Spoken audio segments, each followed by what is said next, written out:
Imagínalo, 42 grados bajo cero, Siberia, 1943. Un equipo sanitario debe evacuar heridos de un pueblo al que no llega ninguna carretera. Solo llanura nevada durante kilómetros a la redonda. Los caballos caen de frío. Los camiones están enterrados hasta el techo. Y entonces, desde detrás de una colina, aparece algo a medio camino entre un bote y un avión. Ruge con su hélice, corta la nieve compacta a 80 kilómetros por hora. No se hunde, no se atasca, no necesita carretera en absoluto. Los Aerosleds, la máquina que parecía la respuesta a todo. ¿Por qué hoy casi no los ves en ningún lado? Los Aerosleds no son solo una curiosidad de los carteles soviéticos. En su momento fueron una apuesta tecnológica en serio. Los mejores ingenieros de aviación los diseñaban. Con ellos transportaban el correo, salvaban vidas, combatían en la guerra y luego desaparecieron. No de golpe y no por una sola razón. Vamos a entender cómo funcionaba esta máquina, por qué apareció, qué la hacía insustituible y qué exactamente la mató. Es la historia de una tecnología que ganó una época y perdió la siguiente. La historia de ingenieros que creyeron haber inventado el transporte del futuro y tenían razón, solo que ese futuro tenía una fecha de caducidad muy corta. Empecemos desde el principio. Los Aerosleds son, en esencia, una aeronave a la que le cortaron las alas y le pusieron esquís. La fuerza motriz es una hélice de aviación, montada delante o detrás en el chasis, sin transmisión, sin ruedas motrices, sin depender del agarre con la superficie. El empuje lo genera el aire, y eso era lo que hacía únicos a los Aerosleds. Podían moverse donde cualquier vehículo de ruedas o de orugas se atascaba de inmediato, sobre nieve suelta, sobre hielo joven, sobre pantanos nevados. Los esquís deslizan, la hélice empuja. Pero detrás de esa sencillez se escondía una paradoja que los ingenieros no pudieron resolver durante décadas. Cuanto más ligera la construcción, mejor desliza. Cuanto más ligera, menos carga útil. Toda la historia de los Aerosleds es la historia de intentos de escapar de esa trampa. Pero antes de hablar de la trampa, entendamos cómo estaba construida esta máquina por dentro. Constructivamente, los Aerosleds se dividían en dos clases principales: tractores y propulsores. En el esquema tractor, la hélice está delante, como en un avión normal. Tira de la máquina hacia adelante. En el propulsor, detrás, tras la cabina, empuja. Cada esquema tiene sus ventajas. El tractor da mejor visibilidad al conductor, porque tiene espacio abierto frente a él y no el disco giratorio de la hélice. En cambio, en el esquema propulsor, el compartimento de pasajeros delantero está mejor protegido del flujo de aire y del frío, y el motor es más fácil de mantener, está abierto por detrás. Los constructores soviéticos usaron ambos esquemas en distintas épocas y nunca llegaron a un estándar único. Los modelos militares solían ser propulsores, para proteger a la tripulación. Los civiles, tractores o combinados. Esta fragmentación constructiva también tuvo su papel. No existía una pieza de repuesto común para distintas máquinas, y reparar en campo abierto se convertía en un rompecabezas. Y los problemas de mantenimiento en condiciones árticas no son solo una incomodidad, son una cuestión de vida o muerte. Pero espera, ¿cómo se maneja una máquina que no tiene ni volante de ruedas ni orugas? La respuesta está en el esquí delantero giratorio, conectado al volante o a la columna de dirección. Al girar el volante, el esquí delantero se desvía y los Aerosleds comienzan a virar, más o menos como un bote con timón. Suena sencillo, pero en la práctica requiere una técnica de conducción completamente diferente a la de un automóvil. En nieve suelta,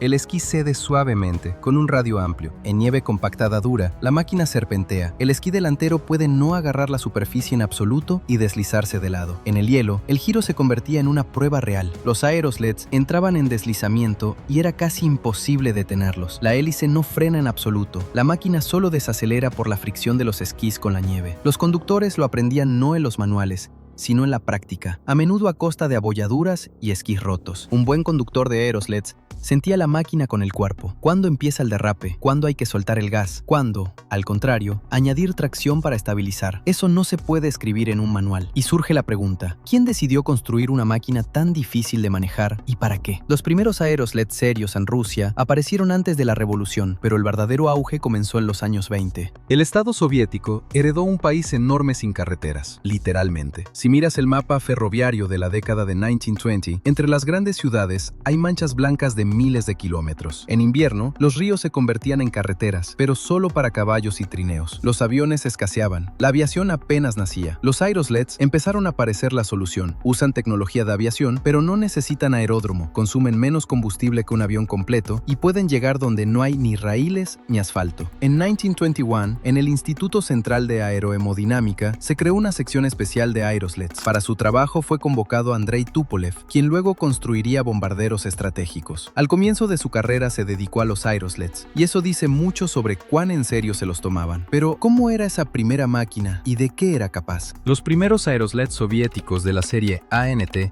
desarrollados a principios de los años 20, pesaban unos 500 kilogramos y alcanzaban velocidades de hasta 70 kilómetros por hora. El cuerpo era de delta madera, un contrachapado especial de aviación impregnado con resina para resistir la humedad. El material era bien conocido por los constructores aeronáuticos. Ligero, no teme la humedad, mantiene la forma en el frío. Con él se construían los primeros aviones soviéticos, y trasladarlo a los aerosleds fue una decisión lógica. Los mismos requisitos, el mismo entorno, solo sin alas. Motor de aviación de unos 100 caballos de fuerza, tripulación, conductor y varios pasajeros o carga. Para los estándares de principios de los años 20, era un verdadero salto tecnológico. La máquina transportaba el correo más rápido que cualquier otro transporte invernal. El Estado apostó por la producción en serie, y los aerosleds entraron en fabricación. Pero entonces surgía una pregunta incómoda que se callaba en los informes. ¿Era verdad que esta máquina hacía todo lo que se decía de ella? La idea popular de que los aerosleds son todoterrenos invernales para fuera de pista no es del todo exacta. Mucha gente cree que su principal ventaja es la capacidad de circular por nieve profunda. En realidad, no. Los aerosleds sobre nieve suelta profunda funcionan razonablemente bien, pero su verdadero elemento es la nieve compactada dura, el hielo y los ríos helados. Es ahí donde los esquís ofrecen la mínima resistencia y el motor de aviación acelera la máquina a velocidades que un vehículo de orugas ni soñaría: 80, 100 y en ciertas modificaciones de carreras hasta 140 kilómetros por hora. No es un todoterreno, es un transporte rápido para las llanuras invernales. La diferencia es fundamental y también determinó la limitación principal. No puedes desviarte del camino, no puedes entrar en el bosque, no puedes girar en un espacio estrecho. ¿Qué pasa cuando mandas esa máquina a la guerra? La guerra fue la prueba más dura para los aerosleds. Entre 1941 y 1945, el ejército soviético los usó en varios roles a la vez: reconocimiento,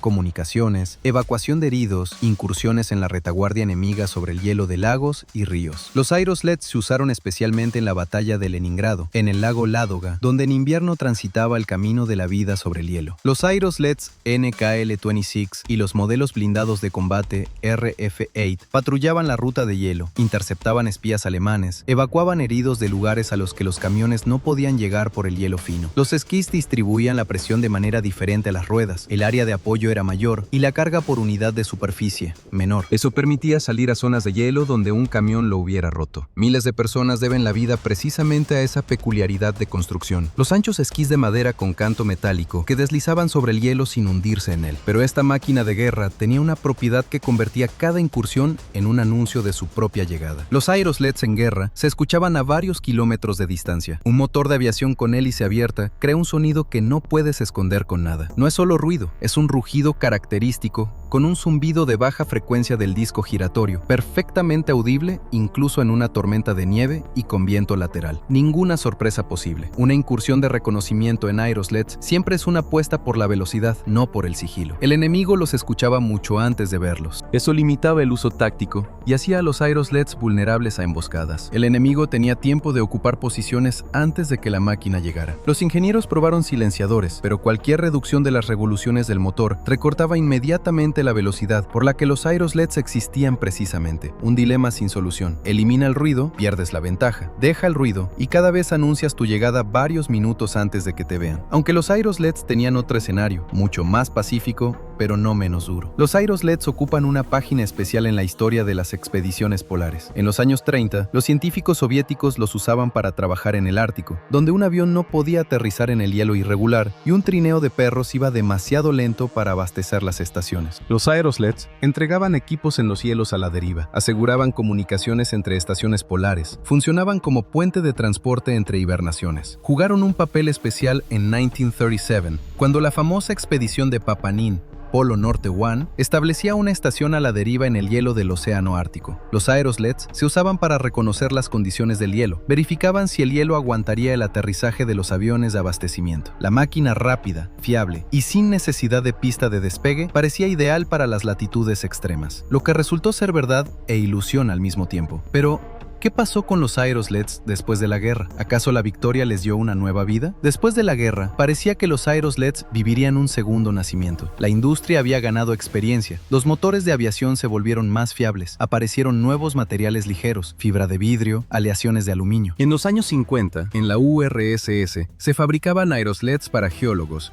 servicios postales y trabajadores del petróleo en Siberia Occidental. El modelo Sever 2 repartía correo por los pueblos del norte ruso, a donde en invierno no había otro camino. Esto no es romanticismo, era infraestructura real. Las personas en aldeas remotas recibían cartas y periódicos precisamente gracias a los Aerosleds, que salían regularmente a rutas nevadas, cubriendo 200 o 300 kilómetros por trayecto. Los Aerosleds postales eran los caballos de trabajo del norte soviético, poco elegantes, ruidosos, voraces, pero insustituibles. Como un puñetazo sobre la mesa, no elegante, pero funciona. Pero fue precisamente en ese momento cuando apareció en el horizonte un competidor que al principio nadie tomó en serio. Mucha gente cree que los Aerosleds fueron desplazados por el helicóptero. Es verdad, pero no del todo. Sí, desde finales de los años 50, los helicópteros empezaron a llegar en masa a la economía popular de la URSS y se llevaron parte de las tareas: comunicaciones, entrega de carga, aviación sanitaria. Pero el helicóptero es caro de operar, requiere pilotos especialmente formados y mantenimiento regular con repuestos costosos. Los Aerosleds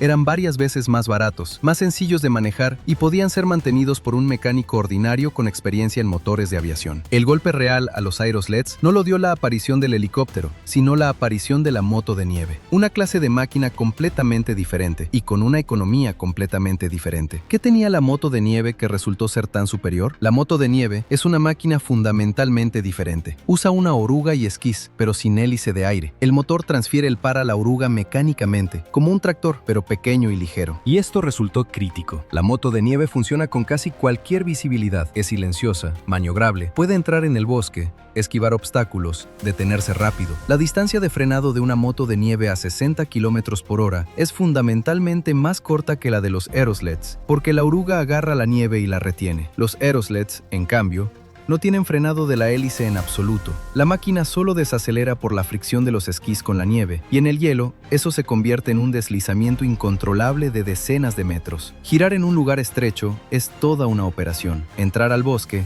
físicamente imposible. La hélice destrozaría las primeras ramas. La moto de nieve ocupó todo ese espacio de tareas donde se necesita maniobrabilidad, no velocidad pura. Pero quizás todo se debió a una decisión política de cerrar el programa. Existe el mito de que los Aerosleds soviéticos fueron retirados de la producción por una decisión política, que alguien arriba decidió cerrar el programa. En realidad no hubo ni podía haber ninguna decisión única. Los Aerosleds se fabricaban en distintas empresas, en distintos ministerios, bajo distintos programas departamentales. La producción se fue reduciendo gradualmente a medida que las motos de nieve y los helicópteros cerraban un nicho tras otro. No fue una conspiración ni un accidente burocrático. Fue una evolución tecnológica normal en la que los Aerosleds perdieron por la suma de factores, no por la mala voluntad de nadie. Nadie tomó la decisión de matar a los Aerosleds. Simplemente, cada año alguien compraba una moto de nieve en lugar de ellos. ¿Pero qué hacía exactamente a los Aerosleds tan poco rentables en operación? Uno de los principales factores fue el consumo excesivo de combustible del motor de aviación. La gasolina de aviación es más cara que la normal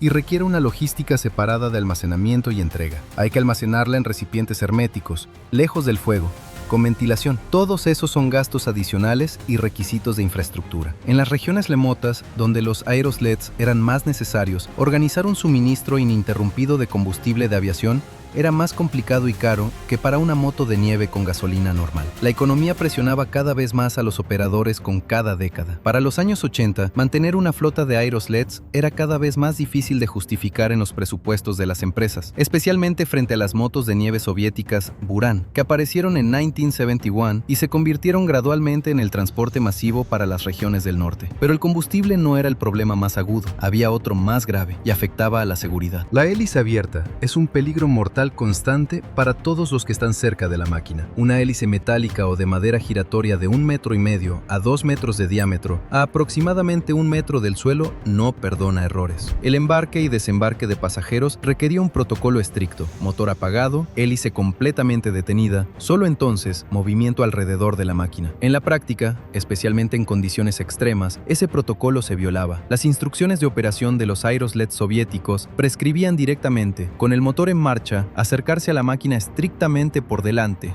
nunca por el lado o por detrás. La moto de nieve es incomparablemente más segura en ese sentido. Todas las piezas móviles están dentro del cuerpo o cubiertas por una carcasa. No hay que explicar la mecánica, solo hay que sentarse y arrancar. Los ingenieros entendían el problema, pero ¿qué hicieron al respecto? Hubo intentos de resolver el problema de la hélice de manera radical, pasando a los aerodeslizadores. En los años 60 y 70, los ingenieros soviéticos experimentaron activamente con vehículos de colchón de aire que podían moverse tanto por nieve como por agua y por hielo. Los aparatos de colchón de aire se llevaron parte de las tareas de los aerosleds en los grandes ríos y zonas costeras, pero resultaron ser aún más caros de operar y aún más exigentes en cuanto a la cualificación de la tripulación. Maniobrar ese aparato con viento lateral en un río es una tarea nada trivial. La falda del colchón de aire se rompía contra los témpanos, requería sustitución, costaba caro. Los aerosleds no fueron reemplazados por nada, simplemente fueron flanqueados, rodeados por todos lados por máquinas más especializadas y baratas. Y además circula por internet un mito sobre los aerosleds y la estacionalidad que merece una conversación aparte. Existe la opinión generalizada de que los aerosleds no pueden funcionar en primavera,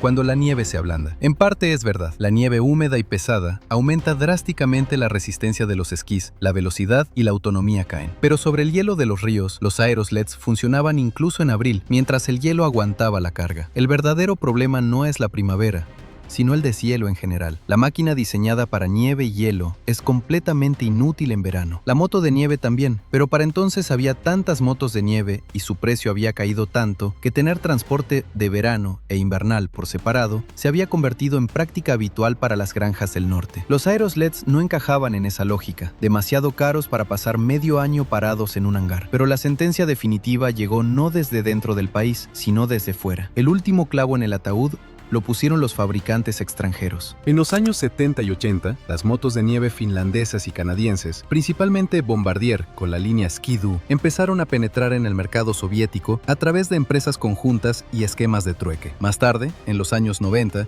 el mercado ruso se abrió completamente. La moto de nieve fiable, compacta y relativamente barata con servicio de marca y repuestos disponibles desplazó definitivamente a los aerosleds del uso práctico. No mediante prohibición, mediante competencia, silenciosa, gradual e irreversible. La moto de nieve occidental no venció a los aerosleds soviéticos en un enfrentamiento directo. Simplemente ofreció a los compradores una relación precio-capacidades diferente y los compradores eligieron por sí mismos. El mercado no mata las tecnologías con crueldad, simplemente deja de notarlas. Hoy los aerosleds no han desaparecido del todo. En Rusia, varias pequeñas empresas los fabrican en series pequeñas, principalmente para el Ministerio de Situaciones de Emergencia y los servicios fronterizos, donde la velocidad sobre el hielo es más importante que la maniobrabilidad. Hay entusiastas que construyen aerosleds en sus garajes, más o menos como en otros países se construyen aviones caseros. En Finlandia, los aerosleds se siguen usando en carreras deportivas sobre lagos helados. La Federación Finlandesa de Aerosleds reúne a varios cientos de participantes activos, y para ellos no es nostalgia, sino deporte real con reglamentos técnicos y campeonatos. Pero la máquina masiva que fueron desde los años 20 hasta los 60, los aerosleds ya no lo son. Su lugar lo ocuparon otros, silenciosos, baratos,